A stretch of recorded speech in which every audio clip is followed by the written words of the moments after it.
Prime Minister Narendra Modi is in Moscow for a two-day visit to Russia. This is the first time he's traveling there since the beginning of the Russia-Ukraine war 2 years ago.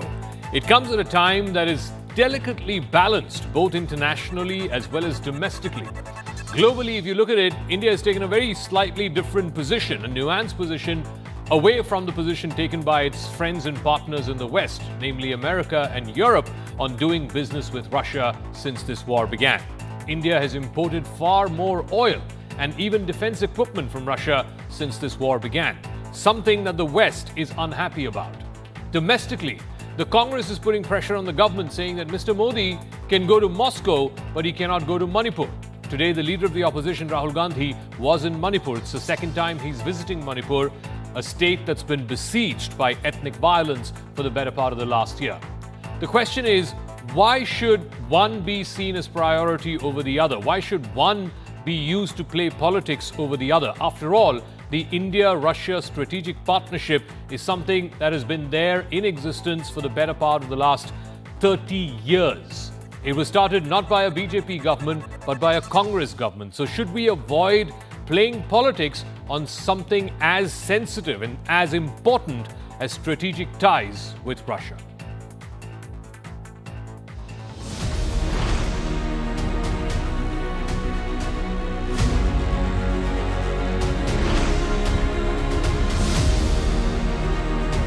I went to Moscow at the end of the year, and at that time I carried a message from the Prime Minister that, look, we are committed to the annual summit and we will do it sooner rather than later.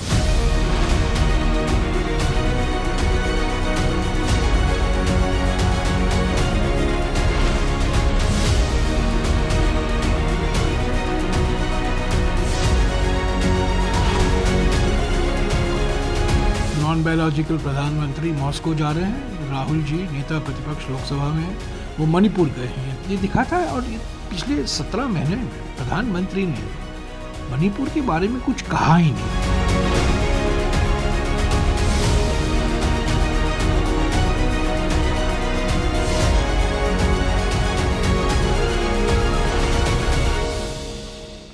All right, so let's decode the layers of the India-Russia strategic partnership. Remember, India and Russia have had a partnership going all the way back to the Cold War, the mid-1950s, when Pandit Jawaharlal Nehru was the Prime Minister of the country. He was the one who initiated the Soviet partnership with New Delhi. In 1971, when Indira Gandhi was Prime Minister, during the Bangladesh War, there was a treaty strengthening ties. Remember, the Soviet Union back then sent an armed frigate to deter the Americans from siding with Pakistan during the Bangladesh War. In 1993, when Narasimha Rao was Prime Minister, the Treaty of India-Russia Friendship and Cooperation was signed. That's when the strategic partnership was established. For the better part of the last 30 years, we've had a strategic ties with Moscow.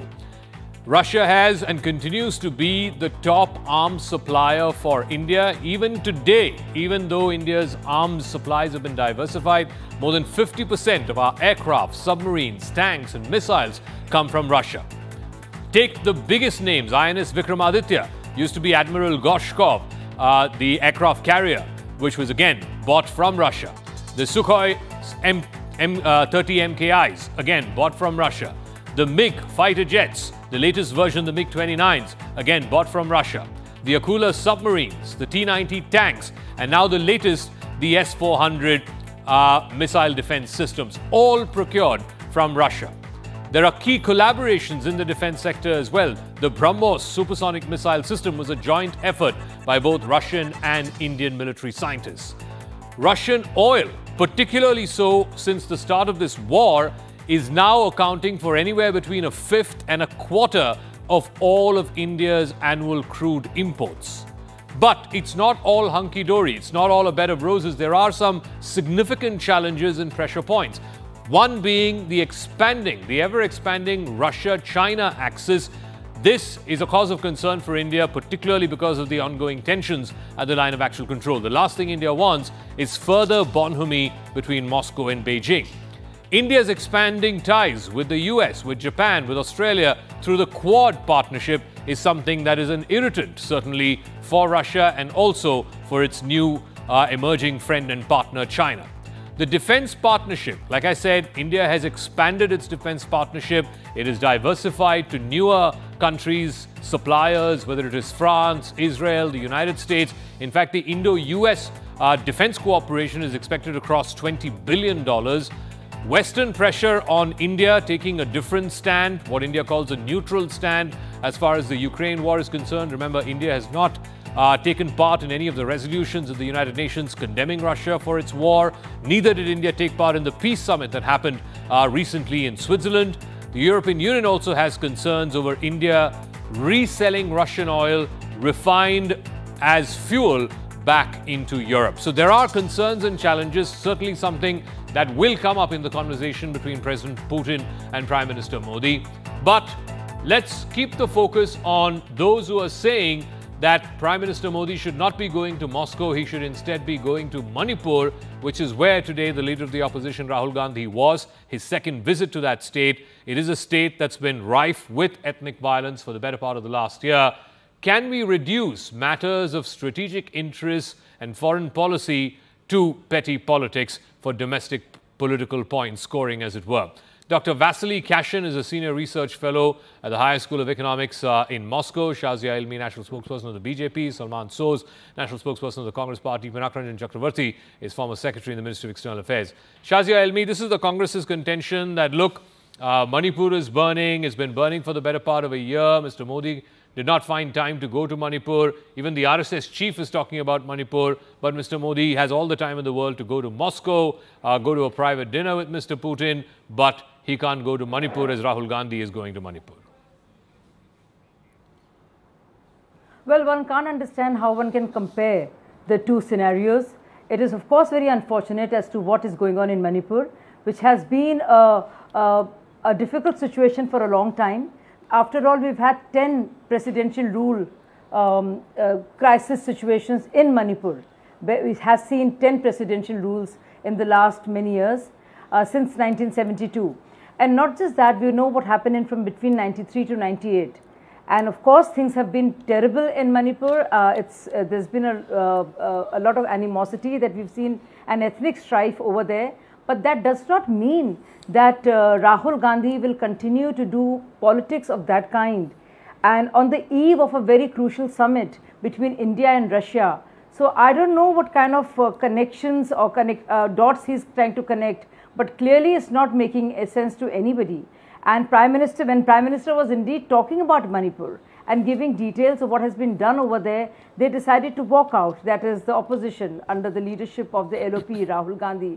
So it's indeed unfortunate. Whereas when you look at now Russia and this summit, all eyes are on it. So much so that the Kremlin spokesperson says that all eyes, especially the West, is on this crucial summit.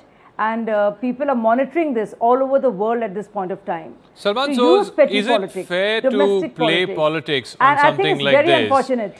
Because let's face it, the strategic partnership with Russia was established way back during the time of the Cold War when Pandit Jawaharlal Nehru was Prime Minister. In 1971, we signed the India-Russia Friendship Treaty. In fact, the Russians sent an armed frigate to deter the Americans from siding with Pakistan during the Bangladesh War. In 1993, when Narasimha Rao was Prime Minister, we signed the strategic partnership, the Indo-Russia Friendship and Peace and Cooperation Agreement. My point is that this is a long-lasting, durable strategic partnership we have with a country from whom we still, even today, import 50% of our defense equipment and a quarter of our oil requirements. Why should the Prime Minister not go to Moscow? Zaka, the framing of this question is totally wrong. Of course, Russia is an invaluable partner for India, and on foreign policy, we're all together. There is no opposition versus the ruling party.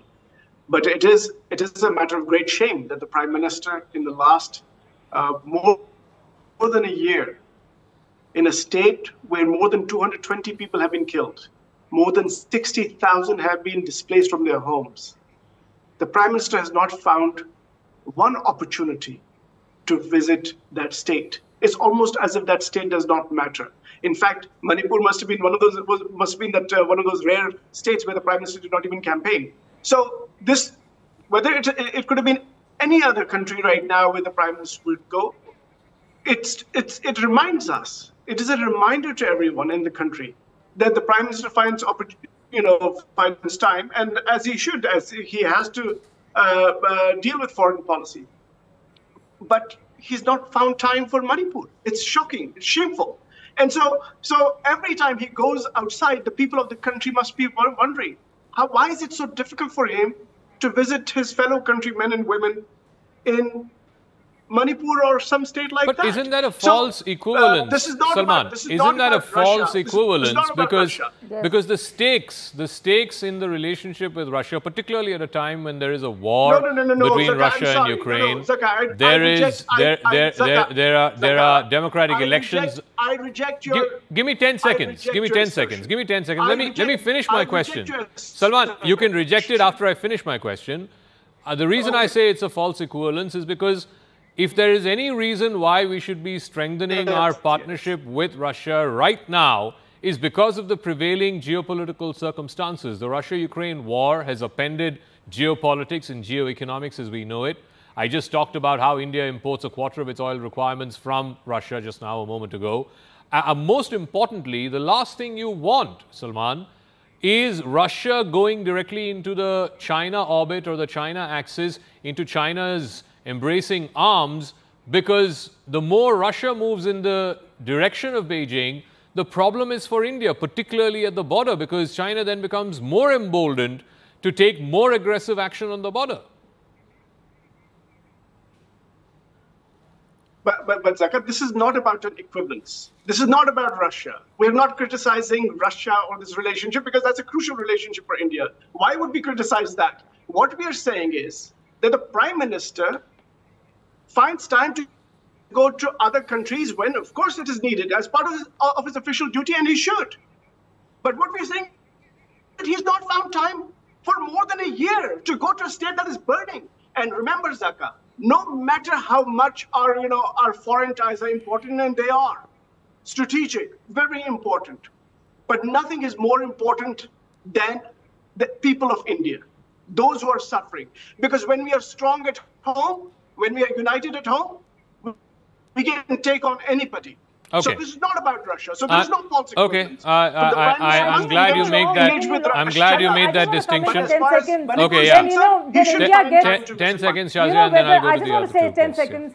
I think it's such a myopic way of looking at things, and it's rather petty, if I can say so. I mean, if India strikes a good deal for itself when it comes to buying the crude oil at the best price possible, isn't it a matter of great, not just pride, but doesn't it make Indians happy because we are working at looking at our own interests, and it helps India and our economy and our interests most of all? Or does Congress say that you will do politics on every issue, and no matter what happens, you will keep on talking about Manipur? I mean, by that logic, I can say, why doesn't Rahul Gandhi go to West Bengal or to Tamil Nadu? Yeah, okay. Let me get the strategic policy view in on this. I want to first go across to Vasily Kashin, Dr. Kashin, and then after that to Ambassador Chakravarti.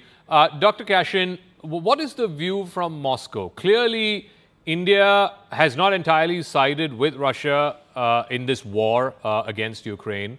Yet at the same time, India has not even once voted in any resolution that condemns Russian actions in Ukraine since the start of this war, either at the UN Security Council or even the General Assembly votes.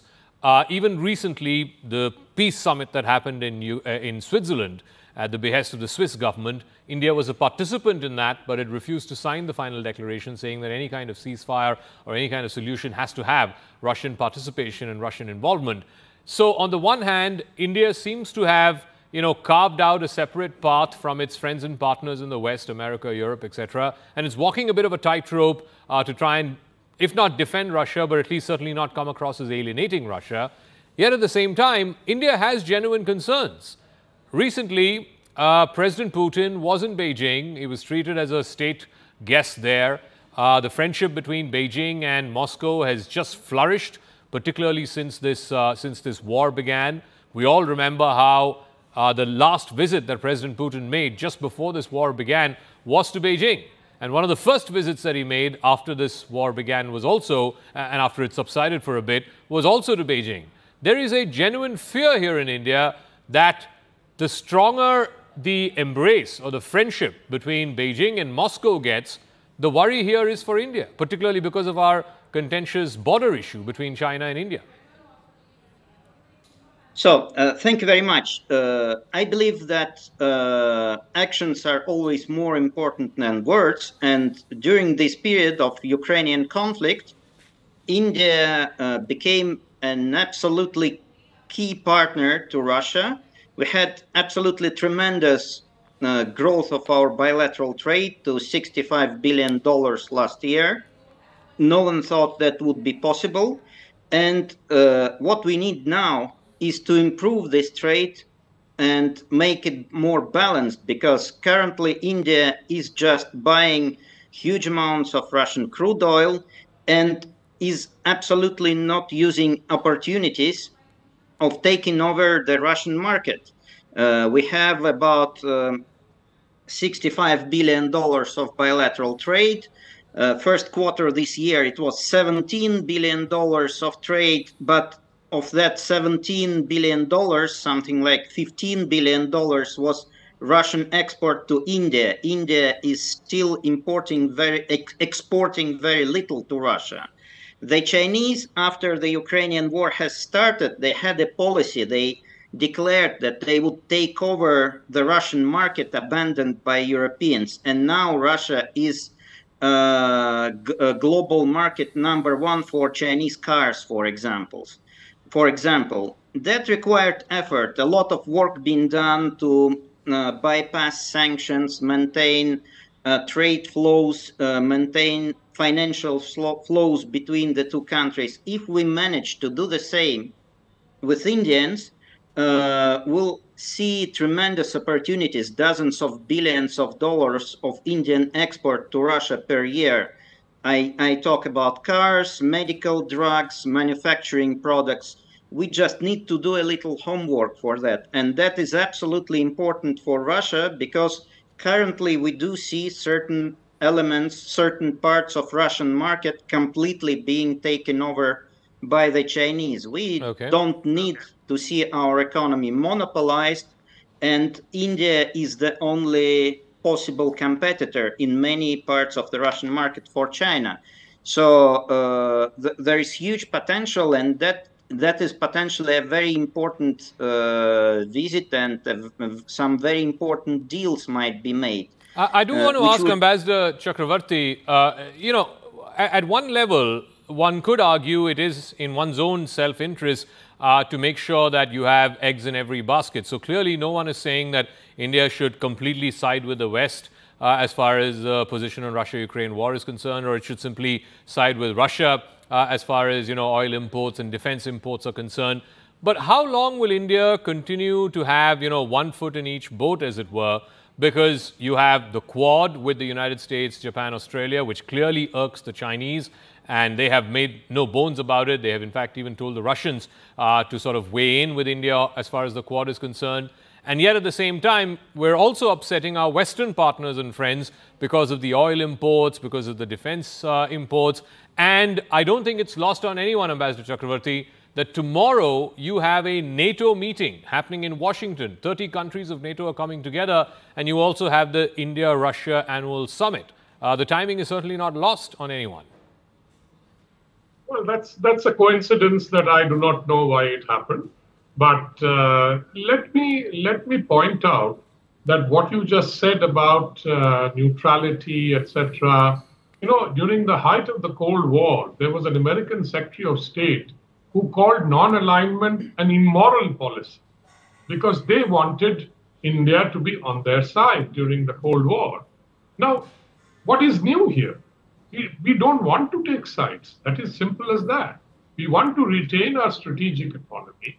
We have relationship with both sides, with the US, with the Russians, and now we have a rising China, and that's why we joined the Quad. So I think there is a delicate game of multipolar balancing going on here, and I don't think that India must discard or just wish away our long partnership with Russia. We just cannot do that. And people talk about in the West, for example, that this is a legacy problem. It is not a legacy problem. I think they are putting it in a different jargon. I think it is because of India's deep, deep core interests that we are doing what we are doing. And don't forget that the energy security that Russia has provided us, otherwise we'd be paying 500 rupees per liter for a liter of diesel or petrol. And I think Russia has been very generous to us in terms of giving us discounted, gas and oil. And why shouldn't we take it? As Minister Hardeep Puri once said, we will buy oil from wherever it is cheaper for the benefit of our people. On the other issue of using foreign policy to score domestic political points, in this instance, of course, the Congress and the opposition are saying Mr. Modi goes to Moscow, he doesn't have the time or the inclination to go to Manipur. Even in the campaign trail, the recently concluded elections, Ambassador, I want to know your thoughts as a former diplomat. Look at the issue of Kachativu, for example. What was thought of as a settled international issue was taken up on the campaign trail. And of course, there was politics back and forth around it. Is this something that is healthy? Well, I think domestic politics sometimes intrudes into certain issues that we as foreign policy and strategic experts would prefer that it did not happen. But then again, that is politics in a country like India, where the opposition has every right to say what it wants to say. But then the whole debate will be with, people will be watching all this. And I think this business of saying that, why didn't he go to Manipur? Why is he going to Moscow? I think for us, since we are foreign policy and strategic in the strategic era, we don't make that connection. That is for the politicians to do. But they are welcome to do that. But I think our relations with Russia are very, very important. And I would dare say that in the current situation of the international order as it is developing, it has become more important for India. So Salman, what is also of worry is, like I said, I don't have the exact number of times, but since this war began, the meetings between Xi Jinping and Vladimir Putin have been more than any two world leaders of such comparable countries than any other two world leaders. They've met, I think, about half a dozen times in the last 2 years since this war began. Shouldn't that be a matter of concern for India? And precisely for that reason, shouldn't the Prime Minister be going to Moscow and engaging with the Russians, ensuring that the Russians are not entirely in the Chinese corner? Because we have a problem with the land boundary with China. It's been going on for the better part of the last 4 years. It is still unresolved. And the last thing we want is an important strategic partner like Russia, leaving our corner and going off to the Chinese corner.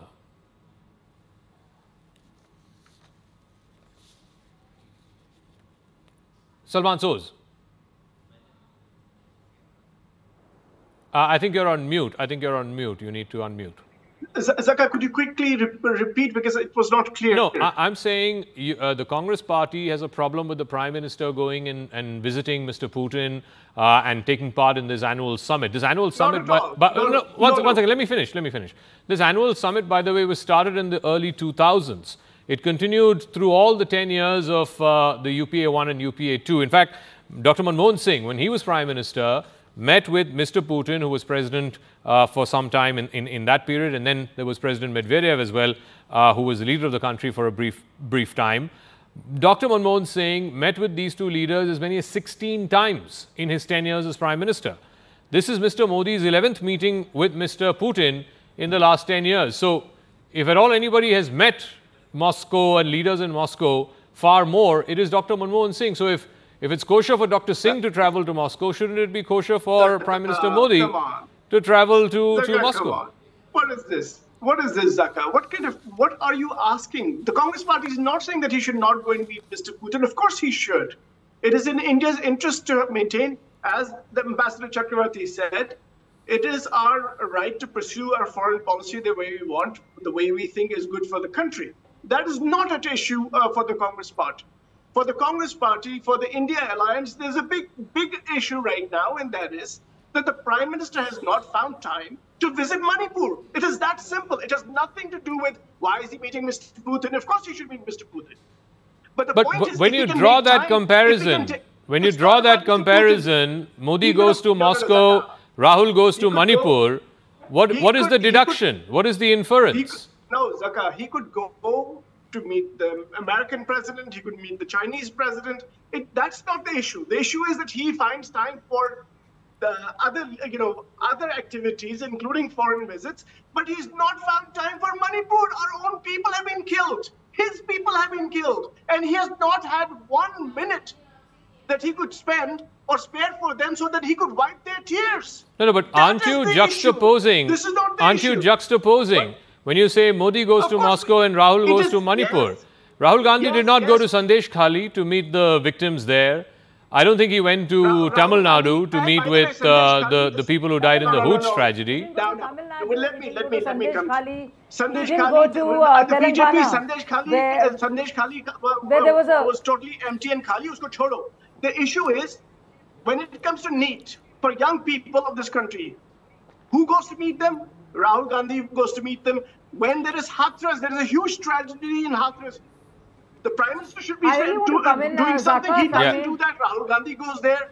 Now Manipur, this is his third visit. The Prime Minister has not had, he's not probably spent more than 15 minutes talking about these people. They're his people. They're our people. Okay. They deserve time. Shazia, so when it comes to genuine people's pain and hardship, whether it is Hathras, NEET, Manipur, it's Rahul Gandhi who is among the people, not the Prime Minister. That's what the Congress party is saying.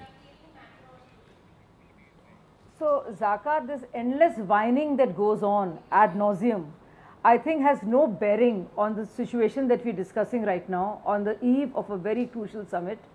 The whole world is looking at that. There is no equivalence whatsoever. And Jairam Ramesh, on the other hand, asks relevant questions. But just look at the lack of substance and complete seriousness in the matter. He draws a parallel and says, well, Manmohan Singh met 16 times and Modi only 11 times. Does that mean the relations between the two countries are not as sound as they used to be? Totally overlooking the fact that there has been a COVID crisis, there is a whole Russia-Ukraine conflict. The second question he asks, and he tweets about it and talks about the trade imbalance, which is actually huge. And that is one of the things that will be discussed, the trade deficit. And there is, of course, an economic rationale for it. We've been discussing this about the price of crude oil and why India had to look at its own interests at that point of time, standing up to America, West and everybody, European Union, and not caring even about the sanctions, so to speak. Then look at this new deal that we signed with Chabad, which de-risks and strengthens our position in the height of the entire Israel, Gaza, US support imbroglio. So you just see how steadfast and strong India has been through these various crises that we've seen internationally and how we've stood our own. The third point that was made by Jairam Ramesh was that there are Indians who are actually suffering and they're being recruited by the Russian army. Yeah. Now, over which Jaishankar ji, a foreign minister, has actually has shown that this is one of the misgivings that we have, and this also be discussed, and there would be tangible outcomes just suggested and stated by envoy to Russia. So all this is being done, and precisely for these reasons that Jairam Ramesh poses to Modi ji when he goes to Russia is the reason that all the more reason that we have to be there and address and tackle all of these while we discuss other bigger. Okay, Salman, 10-second interjection. I want to go to Dr. Kashin and Ambassador Chakravarti after that. Yeah, 10 seconds. Shazia did say that we are whining. Of course, we are whining, Shazia. People are dying today in Manipur. They're still dying. Of course, you can call it that we're whining, but you have no answer. Your Prime Minister, the Prime Minister has no answer. The BJP has no answer as to why the Prime Minister has not gone to visit the state for almost a year and a half, for 15 months now.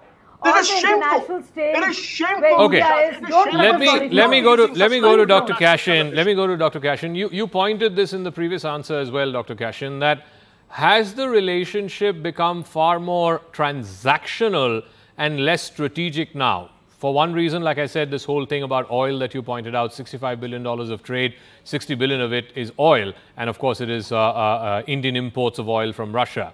Has this become a transactional relationship, even in the defense segment? There used to be a time when almost 70% of India's defense imports used to come from Russia. That figure has fallen substantially.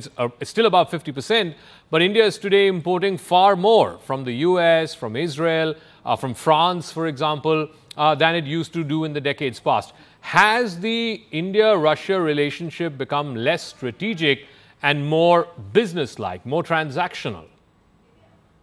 Well, I wouldn't say so. We had many decades, very long period when we had excellent strategic relations, a lot of military cooperation and cooperation on the international arena, but at the same time, Soviet-Indian or Russian-Indian relations lacked any economic basis.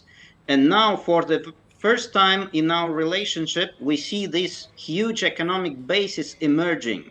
And that's very important for our strategic cooperation as well, because it will become more sustainable.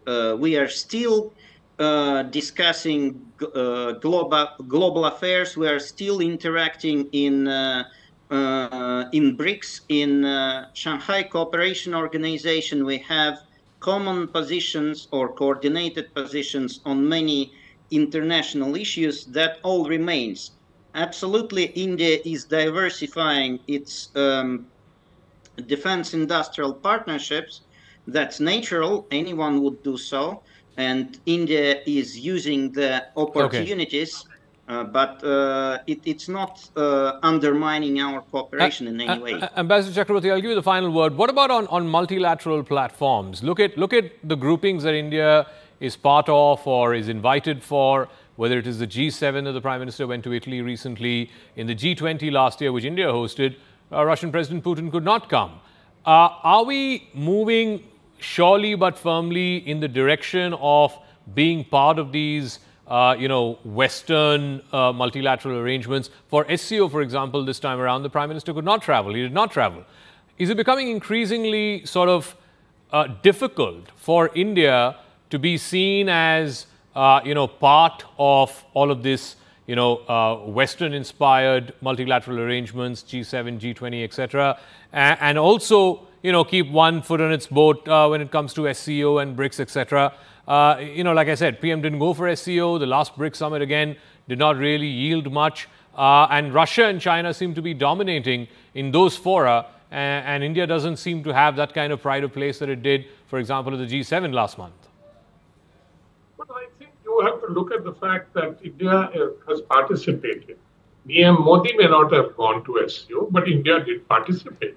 And let me tell you that India will be participating in all these forums, whether Western or BRICS or SCO or wherever, that's where we are members. Because as I said, we will be dealing with everybody. We believe in a multipolar world, so hence we will be dealing with everybody. And that's where the problem arises, because in the West, the slogan of either you are with us or against us has dominated their thinking for a very long time since the Cold War. Yeah. So that is where we are trying to say, hey, look, you can have relationships with everybody. It doesn't matter whether you believe in this or that, you are communist or capitalist. That's what we are trying to say. And it is in India's interest to do so. That is also a fundamental factor, that we have a long-standing relationship with Russia, not just a legacy thing, but we have a core interest with Russia, particularly because of the China factor. And we are also, because of the China factor, joining the West in some of the activities which help us in dealing with that situation. All right. Thank you very much, Ambassador Chakravarti, Professor Kashin, Salman Soz and Shazia Elmi for joining us. We'll see how this plays out. There's going to be a private dinner later tonight for Prime Minister Modi, hosted by President Putin. And tomorrow is the official day, official functions. There is the Indian community event in the morning. And then, of course, in the afternoon, there is the bilateral meeting followed by lunch and the delegation level talks.